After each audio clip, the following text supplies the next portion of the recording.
Hey y'all, Natalie here with a layout for a cherry on top design team. Today I am busting into the new Willow collection from One Canoe 2, and it is so pretty. When I was in middle school, Hunter Green was my jam. Everything I owned was Hunter Green, and so it is back in style now, and I am here for it. So, this collection is gorgeous. It is accented with mustard yellow and gold and pink. And so I thought it would be really beautiful to scrapbook some wedding shower photos. We did a wedding shower for my brother and future sister-in-law the other day. And I had a whole bunch of photos. So I'm going to do a coordinating double page spread. So here I have used this solid mustard page that's from ACOT, and it coordinates really well with the collection. And I just cut a hexagon out, and it mimics the invitation that I showed you earlier. So I'm just building some embellishment layers around the photos on the little hexagon wreath. So I have a die, and I'm sorry, I don't know who makes the die, but it is a succulent, and I cut out a ton of these for the cupcakes that we used at the shower. And so now I'm going through the ephemera pack, and I'm just picking out some of the pretty bits that I want to use to embellish on the wreath. And now I'm committing and gluing the wreath down. And I added a couple of gold succulents in there to make the Hunter Green pop off the page, because the background paper is pretty dark as well. And also I stuck that there. It says love this because that's right on the pink strip, so it didn't blend into the background paper too much. So I'm building my succulents here. And you know, I have the style of rustic sparkle, so that glitter just adds to that. And I had glitter elements in my title too, so just a few pops of glitter on the page helps tie it all together. I'm going to do a succulent at the top of the page and at the bottom. And that butterfly was cut and embossed with a Momenta die, and then there's two beautiful ephemera die cut butterflies that I pulled out of the pack as well. And then I also ended up pulling out a plant. So I have a pop of the flower plant up at the top, and then another one down at the bottom layered with butterflies and other die cuts. So now I am making sure that my title fits all within my wreath, and there I'm stamping the word "the" because I didn't have small enough thickers just for that tiny word. So I did have a stamp, so I stamped it, and I'm embossing it in gold embossing powder. And isn't that the most satisfying thing to watch the gold embossing powder melt with the gun? There we go. Oh, so satisfying. So these dies from Tim Holtz for Sizzix are super great, and there's so many. And so there was a teeny one that I used to cut out the word "the," so it's in a nice little shape. And what are we doing here?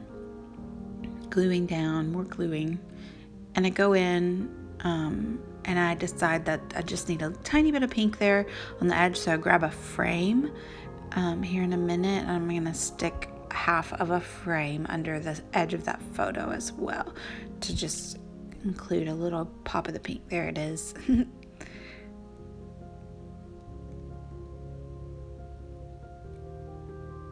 And this page really came together super fast. I love clustering and layering and using different,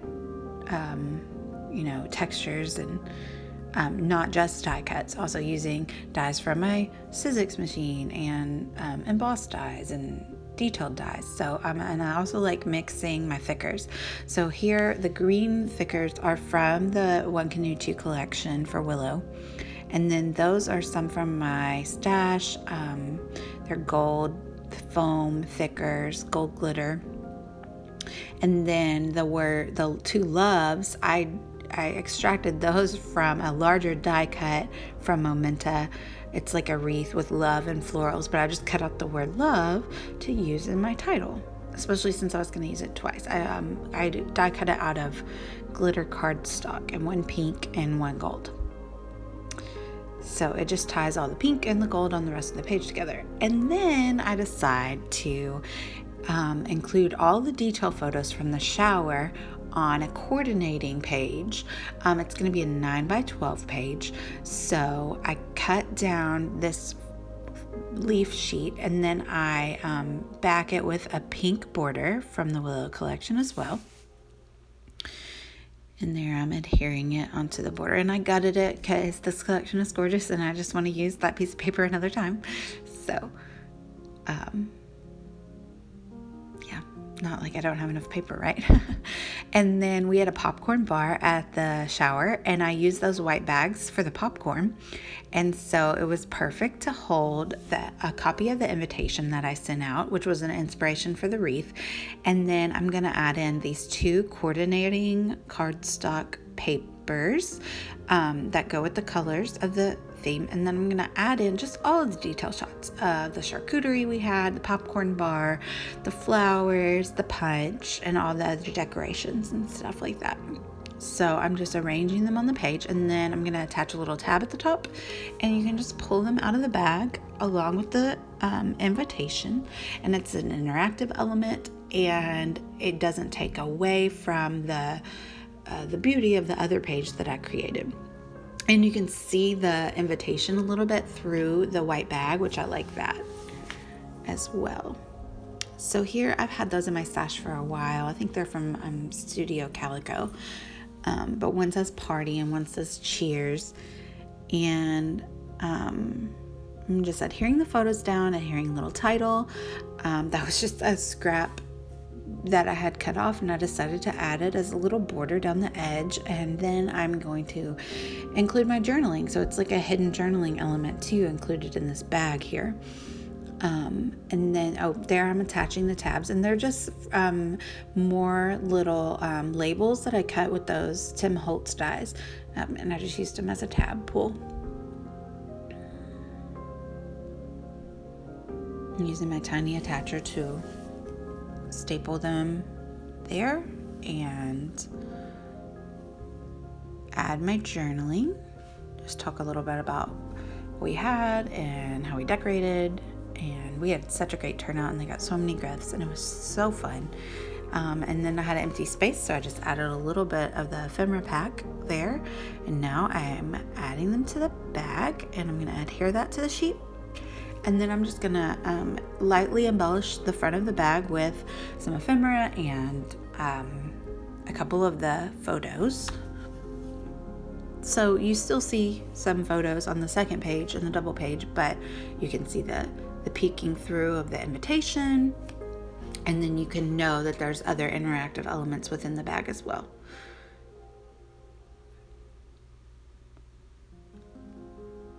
And I wanted to just put a pop of glitter on there to carry over to the opposite page because I had so much glitter on there. So there we go, and we have it, and I just put the word lovely on there. So here are some close-up shots of each of the pages. I hope I've inspired you in a different way to create a double page spread. And make sure to visit the Cherry blog, and it has all the details and definite details of which products I used and links to those. So thanks for stopping by. Leave any questions and I'll get back to you. Thanks, y'all. Bye.